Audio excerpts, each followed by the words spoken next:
Good It's a brand new evening, Bunja Gaming here, and right now guys, may napanood akong Ragnarok online, Ragnarok Mobile Internal Lab Novice Server. So, nung unang nakita ko to, sabi ko, grabe, lalaruin ko ba to? Kasi I'm a fan of Ragnarok, simula pa nung unang-una. So, watch natin guys, yung ano Zenny niya. only server of Ragnarok Mobile Eternal Lab. Currently, it's only available in the China beta test server, and there's no official announcement yet whether. So nilabas na to sa China server noong April 7, and lahat po ito ay It will go Zenny live lang. in C, global, and EU servers. As always, take this information with a grain of salt until an official announcement is made. Alright, without further ado, Grabe no, so nakaka-excite siya kasi ang maganda lang dito, this is a free to play. This is not a play to earn like yung Night Crows.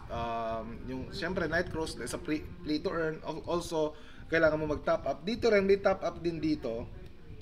Then check let's natin. begin.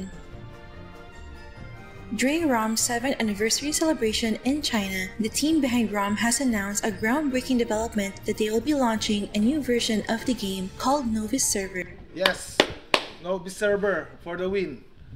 Wala na ritong whales guys, wala nang whales. The biggest promise of the Novice server is to use Zenny as a permanent single currency Single use of Zenny, wala nang ibang currency guys. Diba, nakaka-excite yun. Parang bumalik tayo sa dating Ragnarok.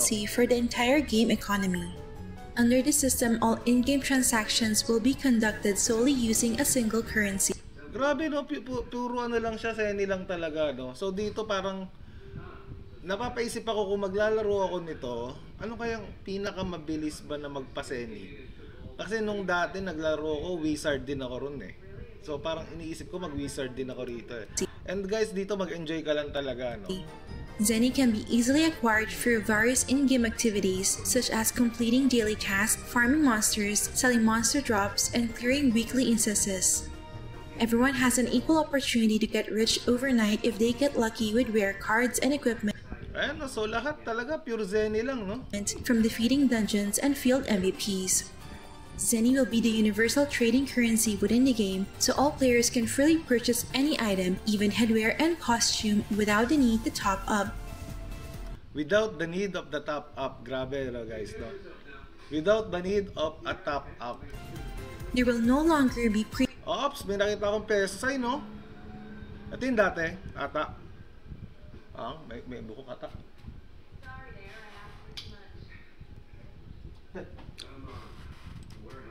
So dati may premium big cat pa, no? currencies like Big Cat 110, coins to gain an 279, advantage, 559. eliminating gears and items that are absolutely Ayan, no? impossible to obtain Talagang without di mo topping up makukuha, with real money.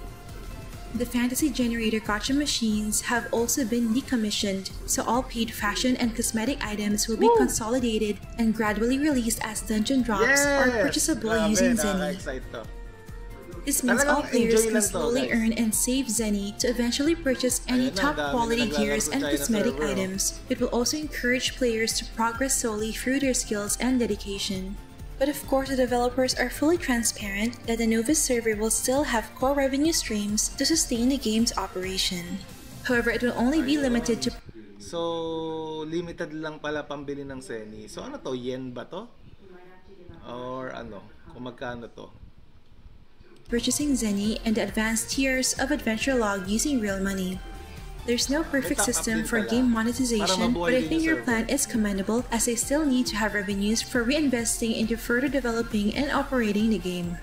Whether you're a casual gamer or a hardcore Grabe, no? player, the Novice server still provides avenues for both without resorting to coercive monetization tactics. The ability to purchase all items So, tingnan natin yung dulo pa. since both monthly premium and game functions like cafe. So, para sa akin, guys, okay na yun. Grabe, ang ganda. Diba? Para sa akin, okay na yun. Kung maglalaro ka nun, parang, siguro pwede ko siyang isabay sa Nightcrow. Tapos ito talaga pang enjoyment mo lang talaga. Tapos siguro wala nang magsasabi na whales ka kasi, top uppers ka kasi, no? So, nakaka-excite lang, no? Sige, guys, yun lang.